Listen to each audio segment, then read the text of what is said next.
عبد ہونا کتاب کے نازل ہونے کے ساتھ ساتھ میچ کرتا ہے. یہ نہیں فرمایا میں نے محمد پر نازل کیا قرآن کو، یہ نہیں فرمایا میں نے نبی پر نازل کیا قرآن کو، یہ نہیں فرمایا میں نے مصطفیٰ پر نازل کیا قرآن کو، یہ نہیں فرمایا میں نے رسول پر نازل کیا قرآن کو، بلکہ کیا فرمایا؟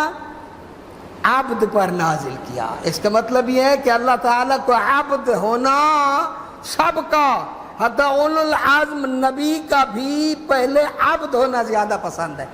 اس واسطے آپ دیکھیں معراج پر جب اللہ تعالیٰ نے اپنی ملاقات کے لیے بلایا ہے نبی مکرم کو، تو وہاں پر بھی نبی کو یہ نہیں کہا کہ میں نے نبی کو بلایا، میں نے محمد کو بلایا، میں نے مصطفیٰ کو بلایا، بلکہ فرمایا سبحان الذی اسریٰ بعبدہ، پاک ہے وہ ذات جو اپنے عبد کو لے گیا. ہاں جی، معراج کے ساتھ بھی جو ہے وہ دیکھیں لفظ اور صفت عبودیت عبدیت میچ کر رہی ہے.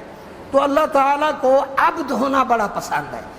جتنے انبیاء آئے ہیں پہلے یہ عبد تھے اللہ کے، پھر اللہ تعالیٰ نے ان کو نبوت سے نوازا، رسالت سے نوازا، امامت سے نوازا، اور اس طرح جو ہے وہ رب ذوالجلال پھر ان کے درجات میں اضافہ فرماتا گیا، ان کے فضائل میں اضافہ فرماتا گیا.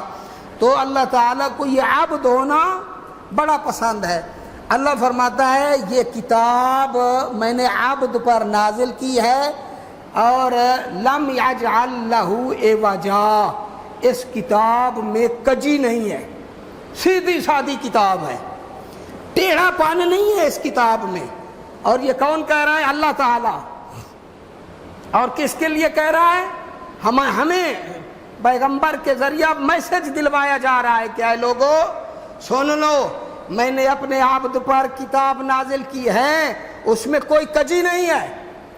بس حافظ صاحب قبلہ حفظہ اللہ تعالی بیان فرماتے رہتے ہیں، اور معلم اخلاق جناب قبلہ زیدی صاحب بھی بارہا ارشاد فرماتے ہیں، اور ہمارے علماء بھی فرماتے ہیں کہ یہ قرآن، یہ آپ قرآن کو ترجمے کے ساتھ پڑھو، ترجمہ پڑھتے جائیں اور پھر دیکھتے جائیں. کسی نے اپنا عقیدہ ٹھیک کرنا ہے، کسی نے اپنا عمل ٹھیک کرنا ہے، کسی نے اپنا اخلاق ٹھیک کرنا ہے، ایک طرف آیت پڑھتا جائے، اگر عقیدہ اس کے مطابق ہے تو ٹھیک کر دے کہ الحمدللہ میرا عقیدہ ٹھیک ہے، اور اگر قرآن کے ساتھ میچ نہ کرے کاٹا لگا دے.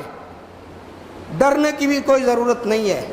کیوں؟ اس واسطے کہ یہ بات میں نہیں کر رہا، ہمارے چھٹے تاجدار ولایت امام جعفر صادق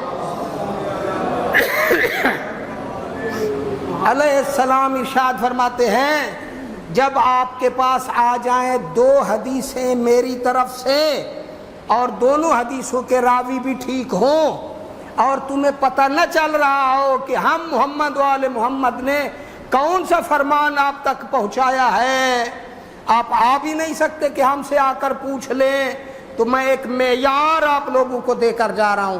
فرمایا اس فرمان کو دیکھ لینا، اگر قرآن کے موافق ہو تو وہ ہمارا فرمان ہے، محمد وآل محمد کا فرمان ہے، اور اگر وہ قرآن کے موافق نہیں ہے تو فَطْرَحُوهُ عَلَى الْجِدَارِ، اس کی اتنی توہین کرنا کہ اس کو دیوار پہ دے مارنا.